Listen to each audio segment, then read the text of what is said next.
ఎక్కడికి రా? నిన్నటితో ఎగ్జామ్స్ అయిపోయాయి. రేయ్, జస్ట్ ఎగ్జామ్స్ రాసావు, ఏదో ఐఎస్ జాబ్ కొట్టినట్టు బిల్డప్ ఏంట్రా? ఎగ్జామ్స్ అయిపోగానే ఎక్కడికన్నా టూర్ వెళ్దామని పిల్లలతో చెప్పారు, గుర్తుందా? బడ్జెట్ కూడా చూసుకోవాలి మేడం గారు. అమ్మా, ఆకలేస్తుంది, ఏమైనా పెట్టవా? ఛీ ఎదవా. ఓ హలో, తప్పేముంది? నీతో గెలవడం మా వల్ల కాదు. ఈరోజు మీ క్రికెట్ మ్యాచ్ సంగతి ఏంట్రా? కానీ మధ్య సరిగ్గా ఆడకపోవడానికి రీజన్ ఏమైంది? ఎప్పుడు ఏదో ఒకటి అంటాడు, డిమోటివేట్ చేయాలని చూస్తాడు. మసాలా వంకాయ సరిగా వండడం రానప్పుడు అది ఉండడం అవసరమా?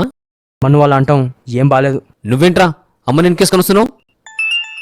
నిన్న ప్రసాదం ఎవరినన్నా అన్ని ఇష్టాల గురించి మాట్లాడేది? నీ మొహానికి ఆ హెయిర్ స్టైల్ సూట్ అవ్వలేదని. వాట్? నా బిహేవియర్కి ఏమైంది అంతలా షాక్ అవడానికి? ఎగ్జామ్స్ అయిపోయాయి, మీ పిల్లల రిజల్ట్స్ గురించి వేచి చూస్తున్నారా? అయితే ప్రతి ఒక్క విద్యార్థి మరియు తల్లిదండ్రి యూట్యూబ్ జీవితం అంటే ఇదేగా ఛానల్లో ఈ షార్ట్ ఫిల్మ్ తప్పక చూడాల్సిందే.